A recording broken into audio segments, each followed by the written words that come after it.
Cradled in a cloud of fable, Tibet, the land of snows, was a place unknown to the world beyond its mountain walls for nearly a millennium.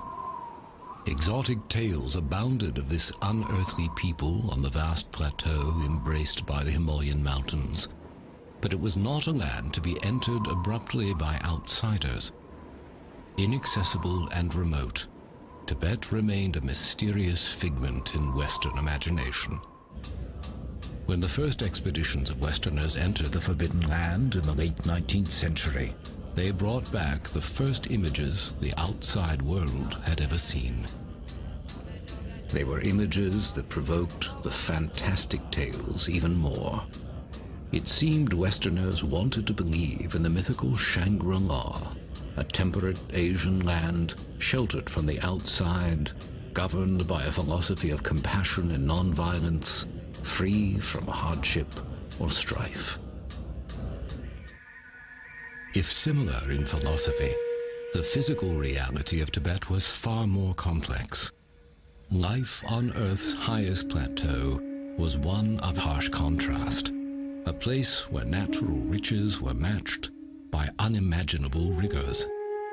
Its first inhabitants were nomads who slowly adapted to high-altitude extremities.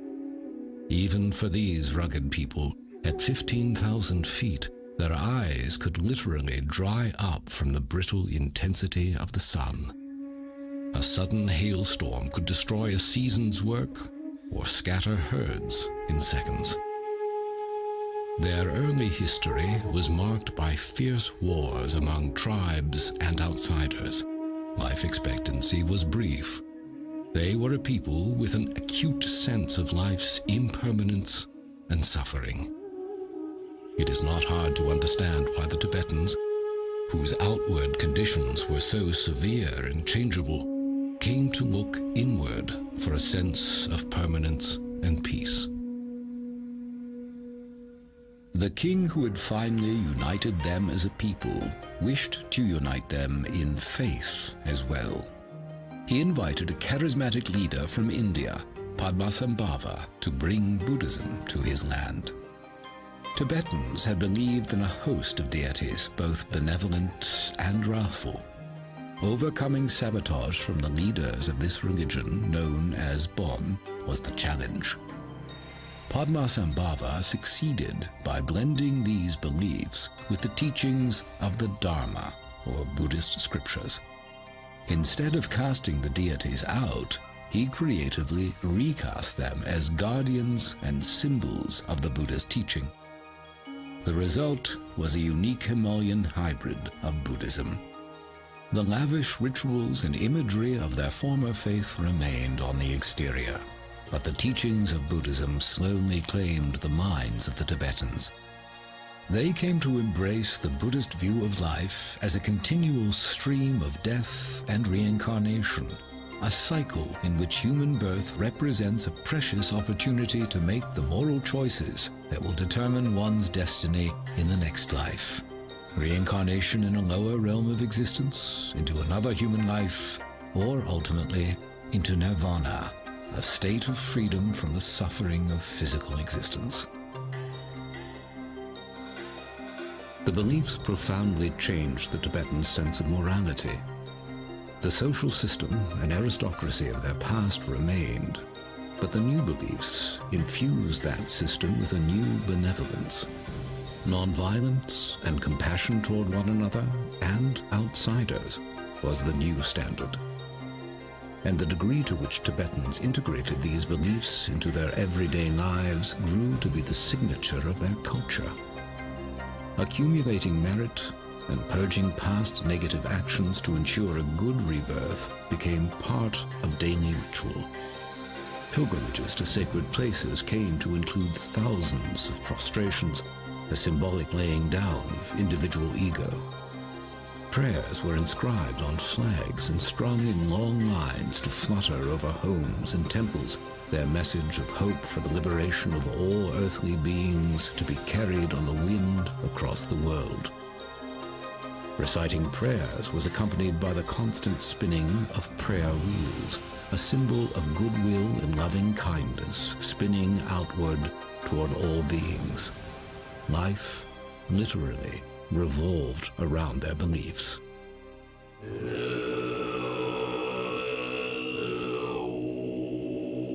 As a community, they sponsored monasteries for the study and practice of Buddhist teachings. These vast structures were homes for tens of thousands of monks and nuns, publishing centers for all Tibetan society, and libraries for ancient texts. Unlike the more ascetic forms of Buddhism, the Tibetan version embraced the arts and sciences as tools toward understanding the infinite.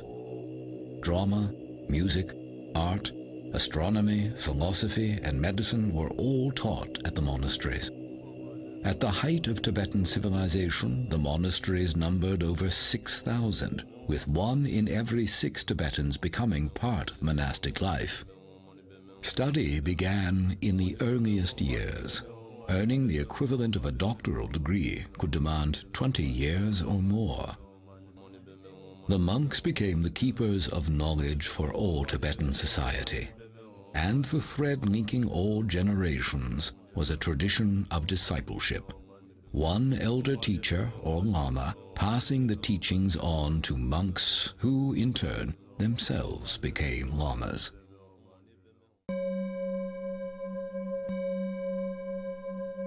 The new Buddhist beliefs also produced the most fascinating of Tibetans, the yogis.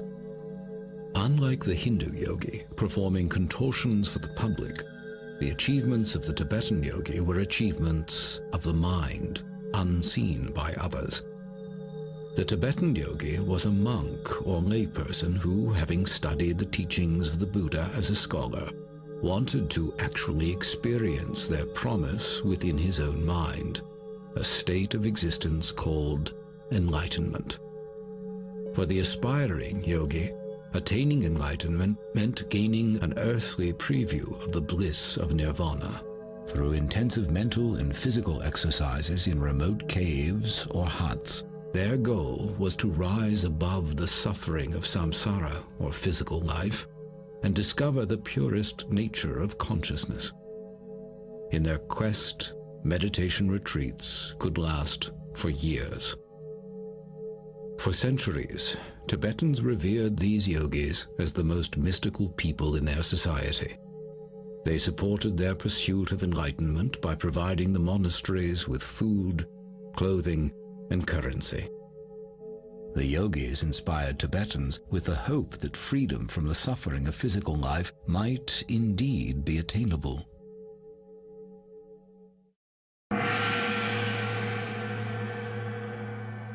Over the course of centuries, spiritual and state leadership converged. Tibetans began a tradition of identifying those among them believed to be reincarnations of the Buddha of compassion.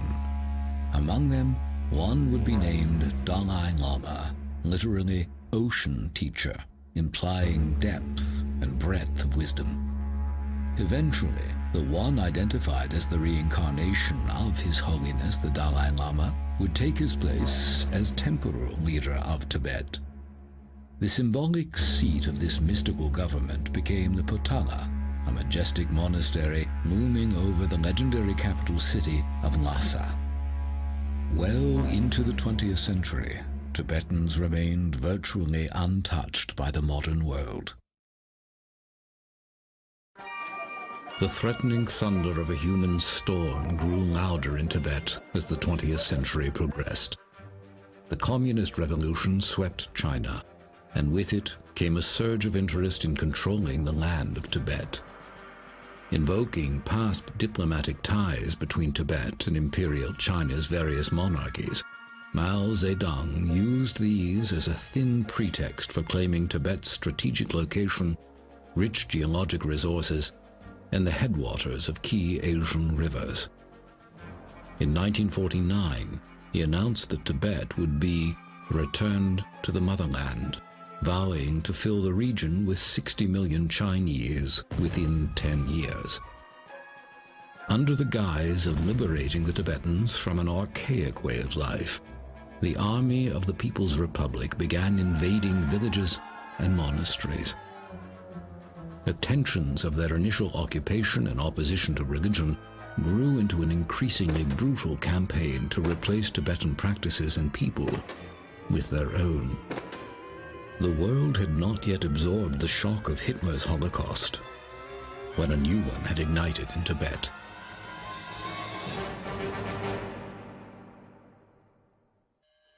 The degree of the destruction is difficult to comprehend or communicate. As the invasion swept across their country, Tibetans who proclaimed allegiance to the Dalai Lama were imprisoned, tortured, or killed, often in exceedingly gruesome ways. Over 1 million Tibetans lost their lives, a fifth of the population. All but a few of the 6,000 monasteries were destroyed, bonfires made of their libraries, mockery made of their artwork and icons. The Dalai Lama, through all this, was Tenzin Gyatso, identified as a boy on a Tibetan farm. Remarkably, he was able to complete his rigorous studies despite the invasion, and Tibetans placed him in charge as a young teen, hoping he could reclaim their country. After his many attempts to negotiate with the Chinese, Tibetans feared their beloved leader would soon be kidnapped and killed. In a dramatic escape, the Dalai Lama was taken out of Tibet under disguise across the mountains to India, where he was given refuge and established a government in exile in Dharamsala.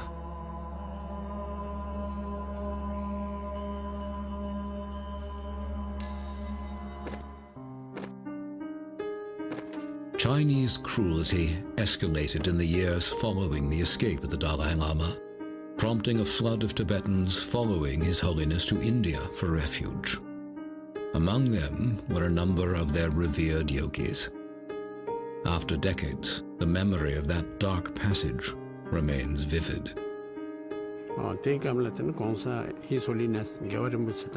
After His Holiness the Dalai Lama departed for India, then the class struggle and purge started, and all those who had name, fame, or prosperity were purged. They were beaten up, their hair plucked, their ears chopped off. And I thought to myself, when we talk in terms of hell, this must be the real hell. Then those who did not have either name, fame, or prosperity, they were rationed a certain amount of land. Then a couple of years down the road, the Chinese would turn around and say, "Where did you get all these? You must be part of the class system." There was a lot of pain and suffering.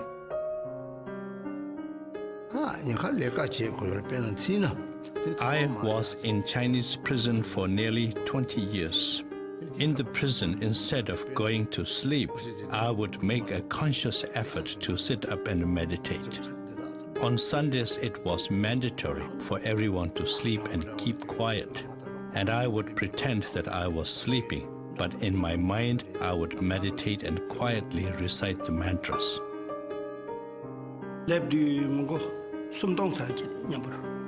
When I left my homeland, there were about 3,000 in my group. When we reached India, there were only about 500 left. Many were killed on the way by the Chinese. Many died because of hardship in the journey, and many went back to Tibet.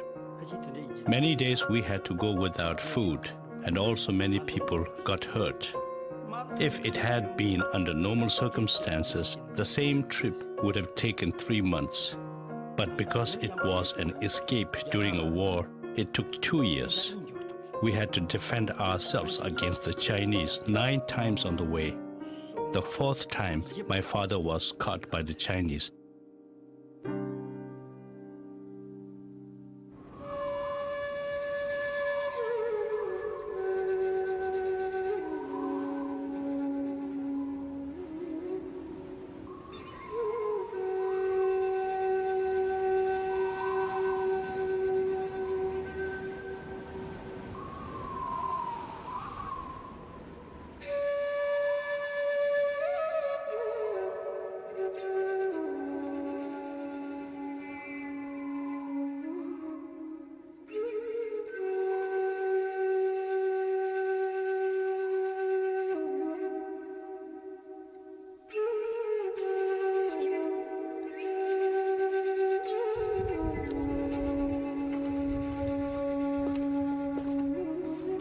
In the decades since the invasion, Tibetans in exile have attempted to recreate their life as it once was.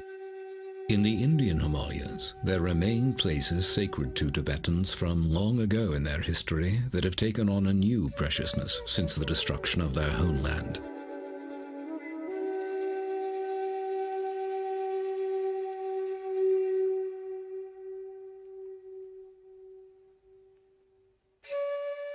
They've also established new monasteries and schools in refugee communities throughout India.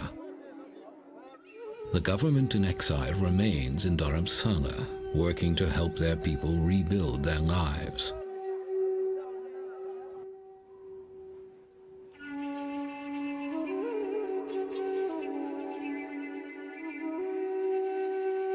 At the center of their hopes remains His Holiness the 14th Dalai Lama. In the decades that have passed since fleeing the Chinese, he has accomplished what his predecessors would never have imagined: worldwide recognition as one of the most extraordinary scholars, statesmen, and humanitarians of our time.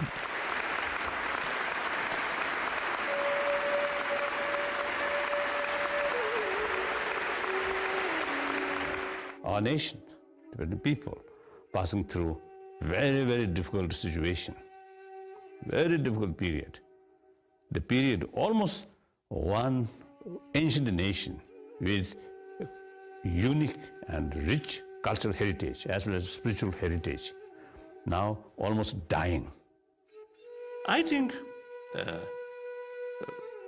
firstly, as quite human nature, when someone, you see, who get all power, then eventually power spoil or destroy one's own sort of good quality.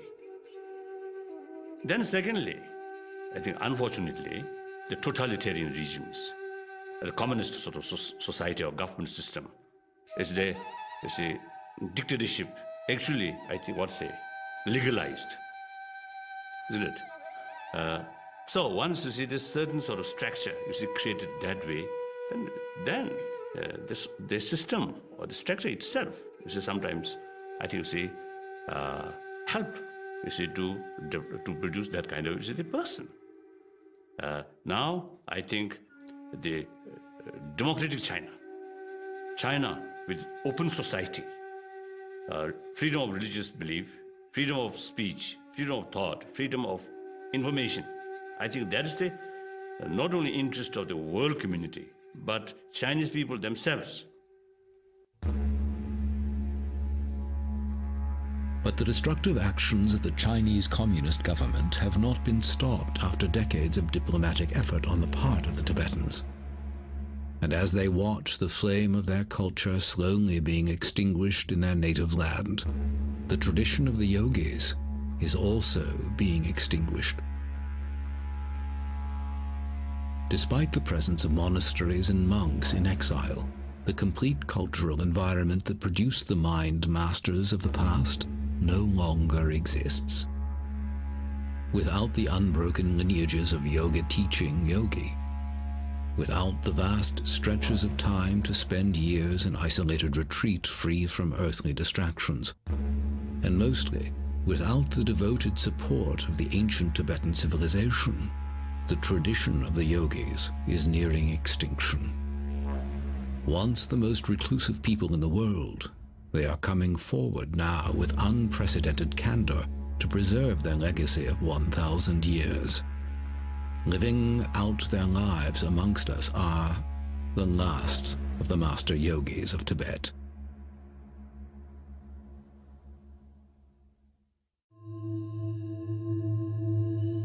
To grasp the loss at stake with the loss of the master yogis, it is vital to understand what they have contributed to human development during their unique history. While the most advanced thinkers in the West developed the physical sciences to improve the outward state of humanity, the yogis developed a science of the mind to improve the inward state of humanity. Improving the emotional and moral response of the mind was their lofty goal, to transform patterns of thinking and alter patterns of acting by conquering anger, aggression, greed, pride, jealousy, even subdue states of physical discomfort. The techniques they developed to achieve these results are only now being recognized and affirmed by Western study of the brain and body. Central to the tradition of the yogis is the passing down of extensive teachings and highly guarded practices for training both body and mind. Within each order of monks, the detailed lineages of yogis, their students, and their techniques are recorded with great care. Each lineage bears a unique name and approach. With roots stretching back to Tibet's first master yogi, Naropa, the Drikung Kagyu lineage has long been renowned for producing highly advanced yogis.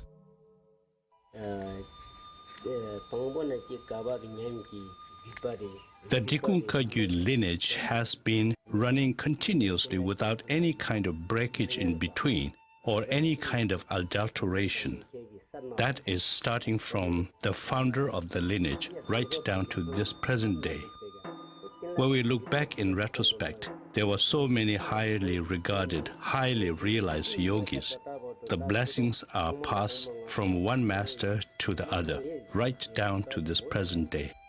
That is our specialty. I think practitioner, how to say, you benefit your mind. The academic is just knowledge.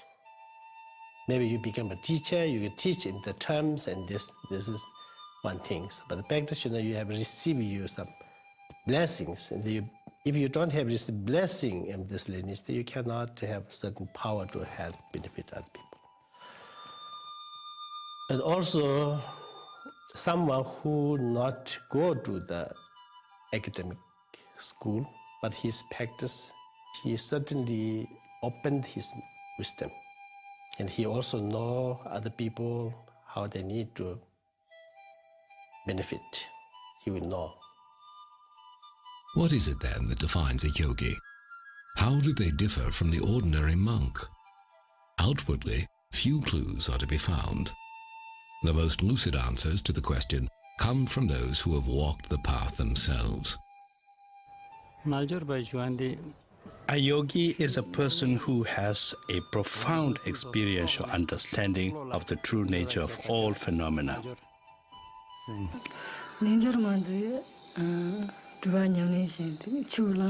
yogini is the practitioner who does extensive retreats and one who has gained experiential understanding of the teachings.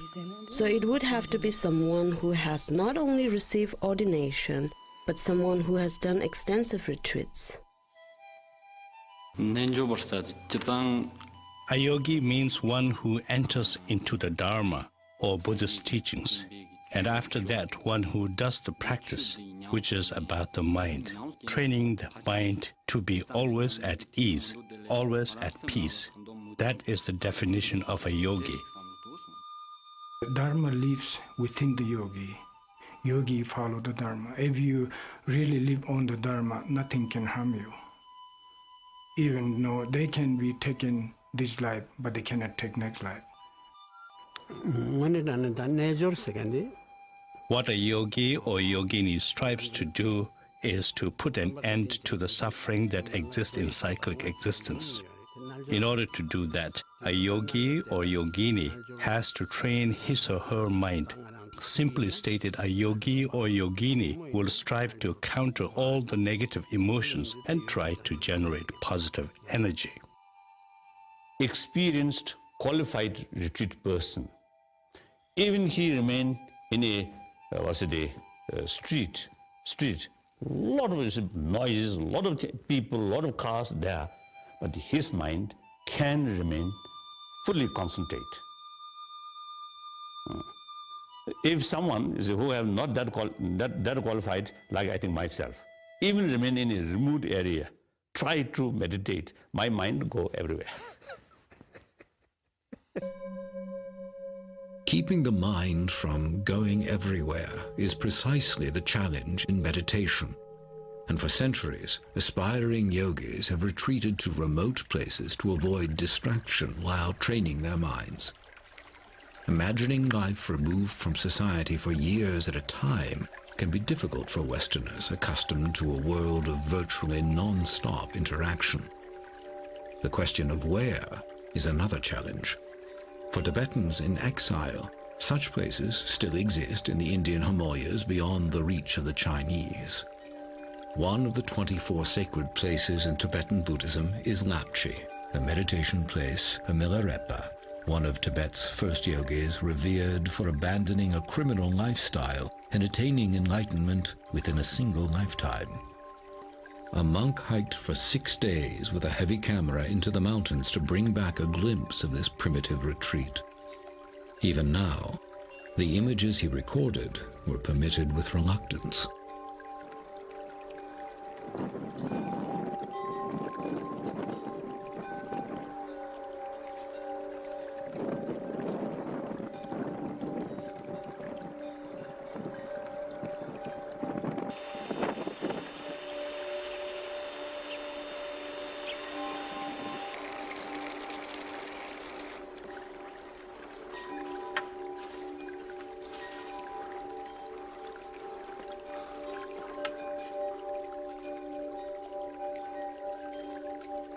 If the notion of pursuing enlightenment seems vague or inscrutable, the path of the yogi is in fact quite specific. The techniques and practices developed over a millennium are revealed to them in a rigorous order and only by an accomplished practitioner. Their beginning premise is that the untrained mind is like a raging elephant out of control. The yogi's initial task is to slowly put reins on the leaping, erratic thoughts of the mind by using specific tools, the repetition of core beliefs in mantras, and exercises to empty the mind of conceptual thought. 2 yogis in retreat in Lapchi agreed to an interview, an unheard-of opportunity.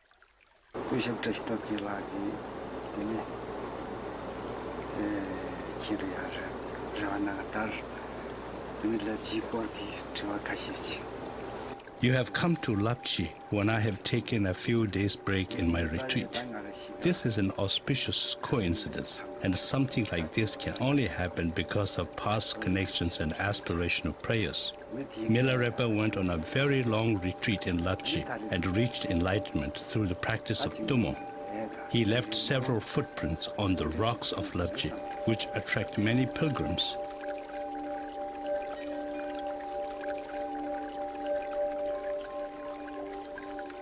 The disciples of many important masters have meditated at caves in Lapchi and the surrounding places.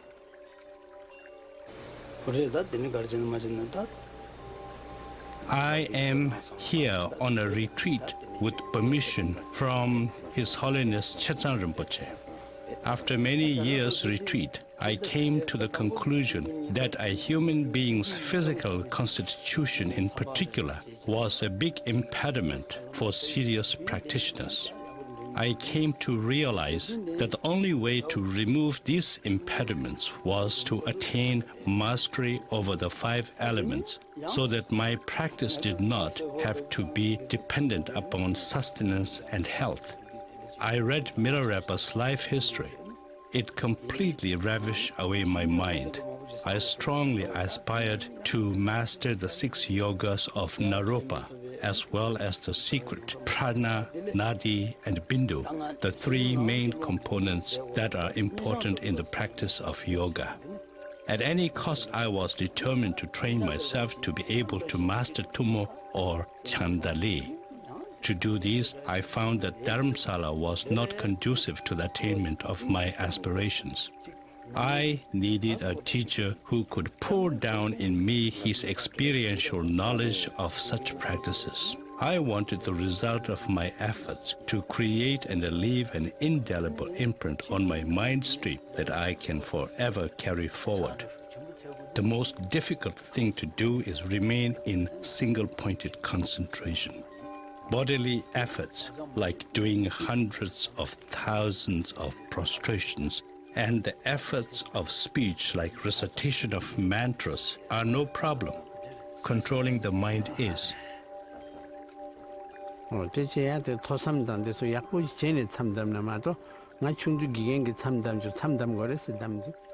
I started my retreat when I was 9 years old. During that time, I went on a 1-month-long retreat. At first, it was very difficult for me. You know, I was a little boy. I would count the days on my fingers, say 1 day is gone, 2 days gone, how many balance remaining? Should I go out of the retreat place? If I do, what would be the consequences? These kind of questions keep on popping up. And then, although verbally you are reciting the mantra, but your mind is really, really busy on trying to get out of the retreat place. But when you become more seasoned and more mature in your meditation and learning, things will change. What I like about the retreat is when you go to retreat and many weeks or many months being alone is very different. It will all subside our desire, anger, attachment. At the age of 17, I entered monastery. Now from that day onwards to this day, I worked for the monastery for 2 years. Aside from that, I have devoted all my times ever since the age of 17 on retreats and meditation. There's no such thing as sleep when we are in a retreat. And there is a particular box made, and we sit cross-legged in there. And we sit in that position whether it is day or night. We can break up our practice into 4 slots of time. And during that time, we may rest, but we will not get out of the box. We will continue sitting in that position all the time.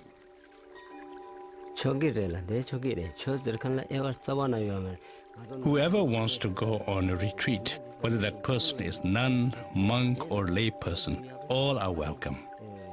The dispensation of Dharma teaching is like the sun's rays.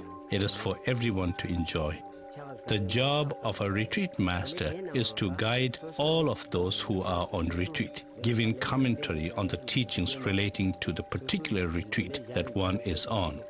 How many sessions a retreat person has to do in the course of a day, what kind of visualization, what method of meditation, how one should do the mantra recitation, what are the graduated paths to this particular practice. So these are the kinds of things a retreat master will guide those who are on retreat. Once you come out of the retreat after 3 years, 3 months, 3 weeks, and 3 days, you are a different person. If one is a different person after 3 years in retreat, the effect is exponential for those who have devoted decades to retreat. Indeed, the most profound evidence of the mind-altering effects of prolonged retreat are to be found in the oldest practitioners. Yet many of these elders have been imprisoned or killed in the half-century of Chinese occupation. Perhaps the oldest living Tibetan yogi is Drüong Rinpoche, possibly the most revered yogi alive today. Here, for the first time, he grants a filmed interview, a rare glimpse into the mind of a meditation master.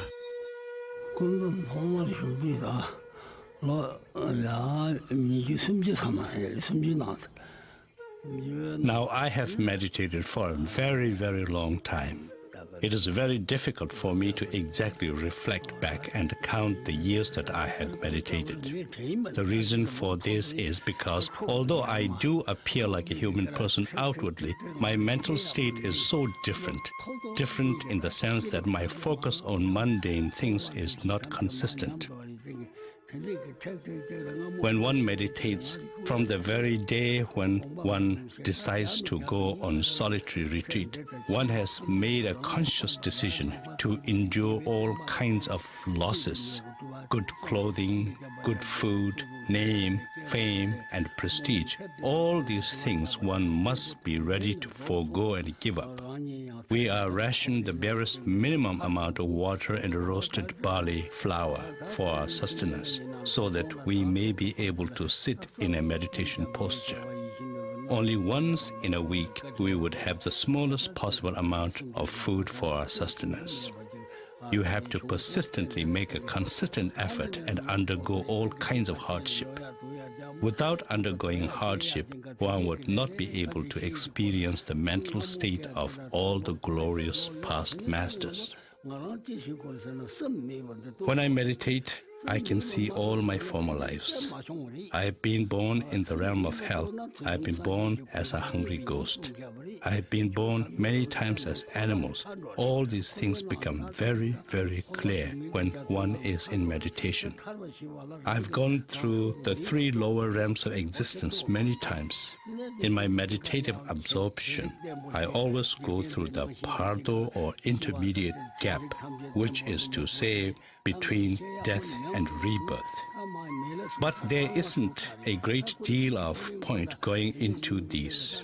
When one understands this life and the life after as one, to such a person there's no need to go into these nitty-gritty things. When one's body is already dismantled in one's meditation, there's no question of death or discarding one's physical body.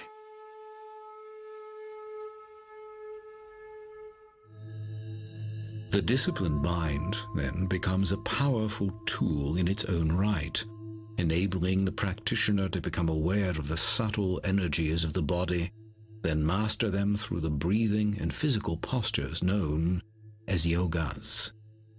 Modern Western medicine has documented the mental powers of these meditation masters. One such practice, Tumo, was developed for generating body heat in the icy caves of Tibet.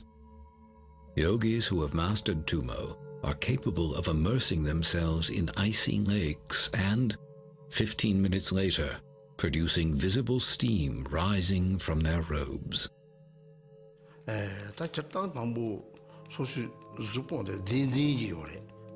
Tumo is a teaching that is strict and not one that is freely dispensed to whoever wishes to receive it. However, our environment and the time are very different now. So, backed by loving kindness and compassion, I am now showing it. And to me, it's not a violation of our yogic vows. Tumo is a practice that will bring about bliss and happiness, psychological as well as physical. The visualization is a lot simpler. When you visualize yourself as a fully blown up balloon that is hollow, then you visualize a little object inside you, glowing and generating heat. It is a very useful tool to help oneself and heal oneself. Other yogas were designed to benefit bodily health and to improve the length and quality of one's precious lifetime. While many basic yogas have been taught in the West for years, many of the more difficult and exotic yogas have been kept secret to preserve their purity. One such practice, Trulkor, was developed for opening the wind channels of the body, the pathways of energy associated with breathing. Through the practice of Trulkor, the yogi is able to improve breathing functions, help the body release toxins, and clear the mind. The filming of this demanding practice was permitted with great reluctance. In order to learn this thoroughly, it takes at least 2 years. But then you cannot leave it at that. You must do the practice all the time. Unless I'm traveling, I do the exercise 2 hours every day. And now I have one request. This is a very secret practice, so I must ask you to advise the viewer to not try to imitate me. If they do, there is a danger for their health and well-being. Because this is so secret, we must learn it from a particular teacher who can give the teaching from the beginning to the end thoroughly.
The yogi who has spent years practicing and has gained a high degree of mastery over both mind and body is said to have achieved a high level of attainment, to have become a highly realized being.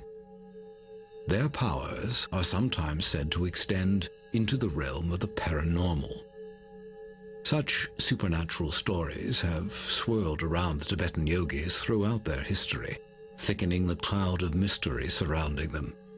Tales of telepathic communication and mind-controlling matter are reported among advanced practitioners to this day.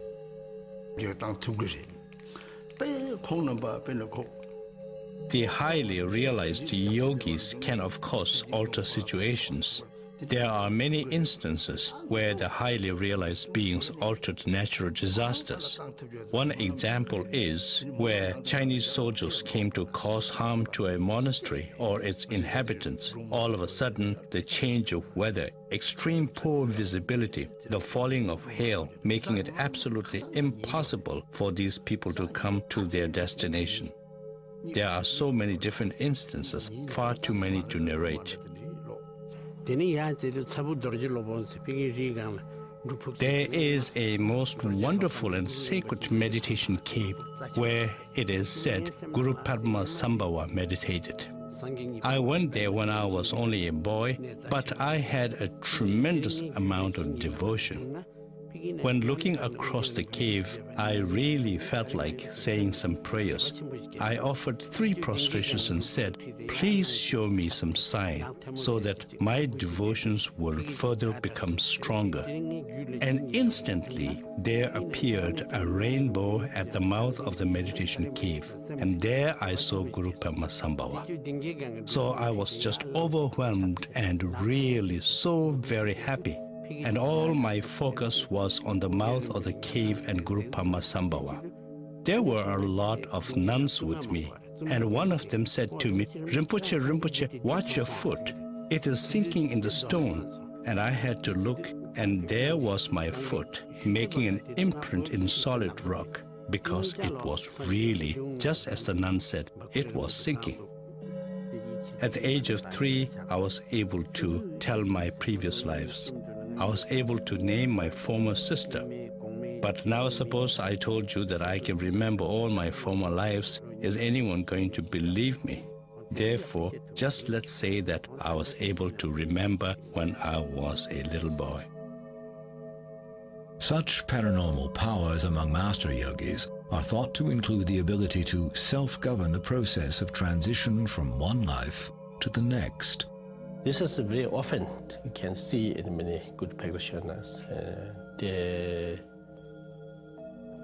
Most of the people die. After die, you can change your face, the yellow, pale, and when you do the pinch in your skin, also they will stay there. But the real practitioner who has when the passing and the meditation state, they continue their stay. Then you pinch in here, this also like now, and they immediately going like this. And also they have a little bit heat and warm and hot center. Also the face is like the lap light, and very unusual one, and happened one story is just 1 year ago in Bhutan, one of Master Ginjun Renchin. So he stayed more than 1 month, and they never changed. For aspiring yogis, events such as these imply control over the process of reincarnation. Even His Holiness the Dalai Lama has stated that if the Chinese communists are still governing Tibet at the time of his death, he will choose rebirth outside of Tibet. Controlling the process of one's own death and rebirth is the subject of some of the most fascinating stories surrounding Tibet's yogis. Lama Drupon Samten recalls vividly one such event in his early years as a student, the death of his own teacher, Kemgor Rinpoche. This is my teacher, Kemgor Rinpoche. He invited all the students. He told he's going to pass away. No illness, nothing sign of death, nothing. He just normally get up, do his prayer, and he told his attendant to make a good tea. And then he make a tea over and over and until he's satisfied. And he says, all this prayer together. And when he get to the completion state, he says, this is the time for me to pass away. And just like a falling asleep, like a Buddha, no? Just he put his right hand under his chest and then lie down and look at each person. No, he's doing prayer for each person to benefit in the future. and he passed away. Telling stories such as these, indeed revealing any technique, tradition, or experience to someone who has not completed yogic training, was once a violation of yogic vows to extreme secrecy. The reason was to maintain the purity of the teachings. The fear was that, taken out of context, exotic forms of yoga and meditation might degenerate into ego-centered showmanship. And in the eyes of the elders, the opening up that is taking place now is seen as a significant risk. When His Eminence Drewang Rinpoche was asked about the cutting of his hair, a practice known to signify that a yogi is preparing to die, he displayed the stubborn elusiveness of a yogi under strict vow. There are many reasons why a person in retreat would grow hair. Let me think about it. Yeah, there are many reasons why one would grow one's hair long. Let's just forget about it, shall we? A good number of things happen to me. It will just boil down to misleading people. Forget it. You know, I just cut it because I am old, and the hair was really hefty and weighing me down. That's why I chopped it off. I have pledged not to mislead people. Now, if I told you a whole lot of tall tales, that will amount to misleading the audience. I have absolutely nothing whatsoever, and I have nothing to tell you. This is the first time I have been asked to tell about these things.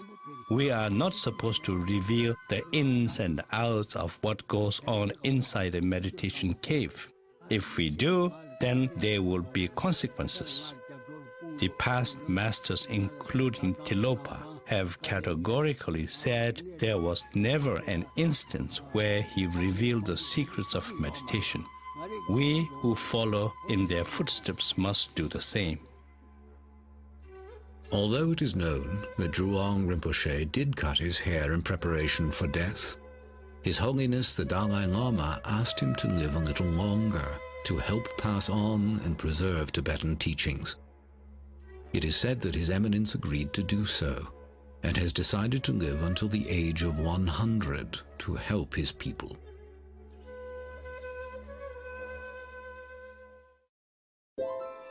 Beyond feats of mental, physical, or even supernatural control, perhaps the most impressive accomplishment of the Tibetan yogis is maintaining a stance of compassion and peace through a half-century of persecution.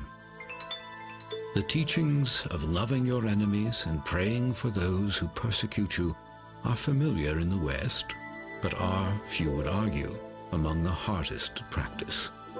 Skeptics may well point out that feelings of love and peace may be easily generated when you are by yourself in a cave, but not when you're coping with the human conflict inherent in real life. Yet, the claims of the Tibetan yogis have been put to the extreme test in the Chinese Holocaust. How does one retain compassion in the face of raw cruelty? Some use the ancient the text stated or says, one's own enemy is the best teacher. Now, one example. So one old monk who in previously the Namgyal monastery, one monk of the Namgyal monastery. Now he spent almost 18 years in Chinese Gulag after 59. So after he released from the camp, eventually he joined with me here. So then one day I casually asked about his experience in the Gulag. Then he told me a few occasions he faced some danger. And I asked, what kind of danger? I thought danger of his life or something like that. Then he answered me, danger of losing compassion towards Chinese. So, that's we as a practitioner, we deliberately try to keep compassionate attitude towards one's own enemy is very essential. I don't blame the people of China. I blame their policy or their culture, because it's a communist culture. The culture is at fault, not the people. In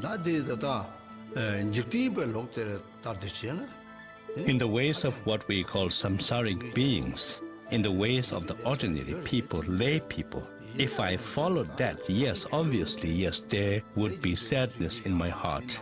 And there were a lot of sufferings that were brought about to a lot of people and to myself. But as a practitioner who believes in the cause and effect, I'm a very, very happy person. I have no grudge against anybody. I have no grudge against the Chinese people or the Chinese government. Whatever befell on an individual, it was because of his past karma. Unhappiness does not crop up out of nowhere. It is a result of one's commission of negative karma in former lives. For example, when you cheated others, when you tried to defeat others, when you try to gain at the cost of others, these result in what we call the ripening of karma that brings about pain and suffering. So when you do negative deeds, the result is a state of mind that is often referred to as hell. When you have done positive deeds, it brings about happiness. I was born after the Chinese operation in Tibet. I am upset with them, and I am sad, because the Chinese have been very ruthless to Tibetan people and my family. You name it, they have done it. At the same time, they have destroyed so many monasteries in Tibet. Maybe it is because I am still young and my practice is not strong enough yet. Maybe this is why I am upset with the Chinese. As an antidote to conquering very strong negative emotions, we would resort to doing the sevenfold Vairocana posture meditation. There are different wind energies inside a human person. In one posture, the wind which enables us to excrete waste enters into the central nerve channel, eliminating some of the negative emotions. When you broaden your shoulders and sit upright, the nerve or vein-related winds enter and get rid of ignorance. When your neck is slightly bent downwards at an angle and you touch the tip of your tongue on the palate, then fire-related wind enters and dissipates desire. When you lower your eye a bit so you almost see the tip of your nose, the space-related wind enters and gets rid of egocentric pride. When you sit cross-legged and remain in single-pointed concentration, then water-related wind enters and helps get rid of jealousy. These postures are a very good method of getting rid of some of the negative emotions. Are newer generations of Tibetans raised exclusively in exile, immersed in contemporary culture, displaying the discipline and compassion of their elders? Evidence of cultural erosion is appearing among younger Tibetans in exile. Demonstrations and violent protests are becoming increasingly common in refugee towns. Some are beginning to question the pacifist approach of their leader. Even so, the spirit of their native culture remains strong, and some still aspire to the example of past masters. In our life, we do many different things. We are in different professions, but we all have a single goal, and that is to be happy. And the only way to be happy is to believe in one's own mind that it can be happy, that it has happiness all the time. And that is very important to know, that is very important to notice. If we fail to notice that, then we start to expect external materials to make us happy. In our life, we change different things in the hope of being happy. We change our name, we change our dress, we change our food, we change everything. But we realize every time that this change has never brought the true happiness. So the only way to stop all this game is realizing the nature of mind, which is a Buddha and which is content and fulfilled and satisfied from the beginning. So although I still have desire, I still lack all the material things, deep down in my heart I often feel that this is not the real way of happiness.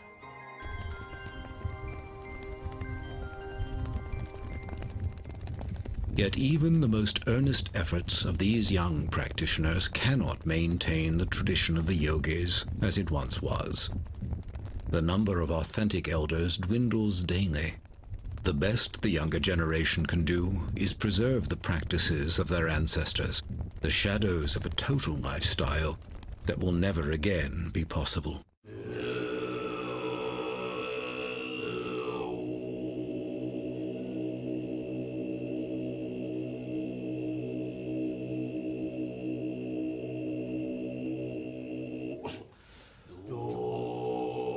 This observation by His Holiness the 14th Dalai Lama points to the irony of the Chinese Holocaust. Intent on destroying Tibetan culture, the Chinese have in fact successfully driven it out into the world. It is seen in a phenomenon that began shortly after the invasion and continues today. Once the most reclusive people in the world, the master yogis of Tibet have begun to migrate westward. As hope of reclaiming their native land fades, they are relocating to establish temples and teaching centers. Now the Buddhism is developing west, so we have centers from South America, from Chile to North America to Canada, and we also have Baltic countries, in Central Asia, we have maybe 40 centers more than.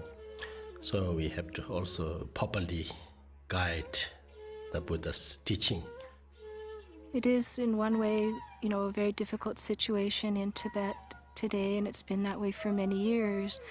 But from that, we have so many wonderful teachers and examples that have come to the United States, Europe, and different countries to make Buddhism available to us. One day His Holiness the Dalai Lama called me down and said, well, this is time now. It is time for you to actually come out of retreat. And now your time has come to benefit all beings. Listening to that advice, I ended my retreat. And from that day onwards, to this day, I have visited so many countries, and I have taught so many countless number of people. And it was absolutely as His Holiness said. I benefited so many people, and I keep on going strong. Now, since I came to the United States, it has gone 5 years. The job of all Dharma practitioners is to help other beings. In countries like India and Nepal, there are many lamas, and teachings are readily available to the population. And this case does not apply in the United States and other Western countries. The main point of the teachings is the generation of loving kindness and compassion. And I hope to help people in the United States and teach them loving kindness and compassion. Arizona has become home to one such center, a growing facility where Tibetan yogi Garchen Rinpoche guides the teachings. Now, where the adobe dwellings of Native Americans once stood, clusters of retreat huts, temples, and teaching rooms hug the rugged terrain of the Chino Valley. In them gather people from all walks of Western life, from many faith traditions, there to learn what wisdom this ancient people might have for a weary modern society. Well, I think the general society now has so many influences which are rather superficial in nature. And even though we theoretically have a lot of extra time, more and more I think people are finding that the different distractions and things that they do not particularly meaningful to them. And so they're searching for something else to give their life meaning. Here we saw all the technology. We see all the rich people. We have all the money. We can, whatever you want, the food, Chinese, all these different, you can get. But then people find out that having material, having technology is really not answer your inner question and not fulfill ultimate goal. And therefore, they have this kind of spirituality. I would say human society, that's love and compassion is the only way to bring peace and happiness. Garshin Rinpoche teaches patience a lot. Like, your worst enemies are your greatest teachers because they teach you patience. They teach you definite patience.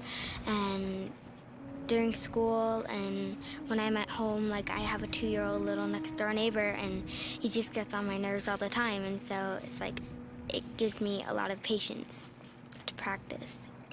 If I have a bad day, it makes me think about my bad day, reflect on my bad day, and there's a part that you should do every night. Like, you think of 2 things that you did bad in that day and try to fix them the next day, and then you think of 2 things that you did good that day and you try to do them the next day as well.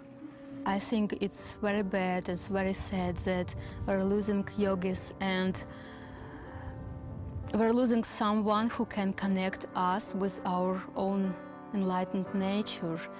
And from other point, those realized masters that comes here and comes to other countries can teach other people, and it was not possible before.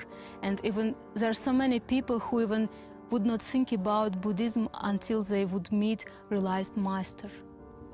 Just looking at our lamas that we have, like His Holiness the Dalai Lama and many wonderful Western lamas, when you look at them, you get some true feeling that they really have some kind of inner peace. And if we could receive those teachings from the yogis and put them into practice in our own lives, that is the way to save. That is the only way to save the lineage of the Tibetan yogis. And that's the most important thing to do, I think. Yeah.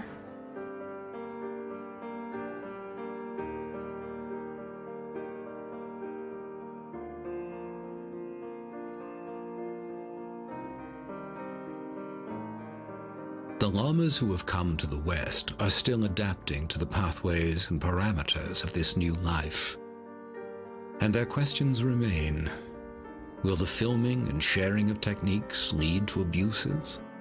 Will self-styled lamas and bogus practitioners exploit Western interest in Tibetan Buddhism and mislead people? Is the form of their faith destined to dissolve in the ways of the West? The devotees of the Dharma hold, but even if the tradition of the yogis and other outward expressions of Tibetan Buddhism die out completely, the teachings of the Buddha will survive.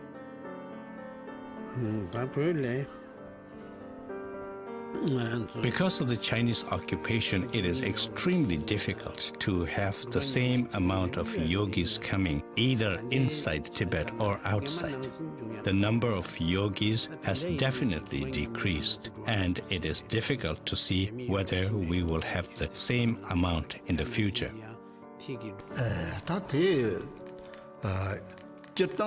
According to the things that have taken place in Tibet, and according to the prevailing circumstances, it would seem that the tradition of the yogis will come to an end. If not come to an end, it will near extinction.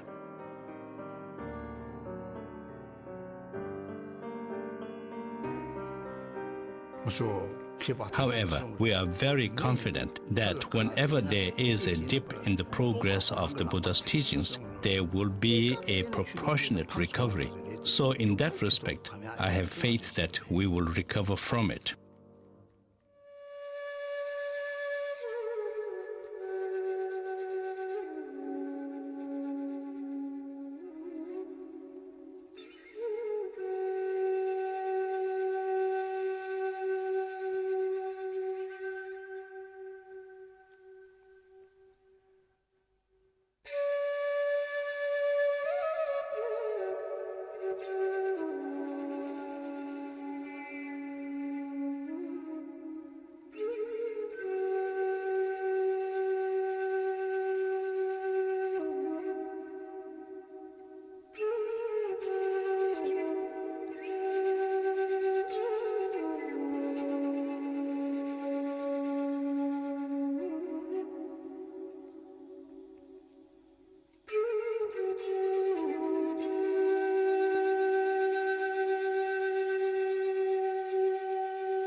will Tibetan Buddhism thrive in its new soil? Can people who do not experience the daily hardships of the native Tibetans, Westerners who lived enveloped in material comfort, ever fully embrace a philosophy based on escaping earthly suffering? Or has material success left a big enough void of its own to drive the Western mind inward for solace? Even for those who seek to follow the example of the Tibetan elders, the human environment is drastically different. They are striving to train their minds, sustain intensive meditation, and maintain a disciplined compassion for their fellow humans, not in sheltered enclaves, but while living and working in the frenetic grip of a 24-hour society. Can any philosophy of compassion and non-violence be successfully practiced in the crucible of modern life? For now, the answers to these questions remain as mysterious as the minds of the master yogis themselves, living remnants of an ancient and vanishing civilization, human artifacts from the Tibet that once was.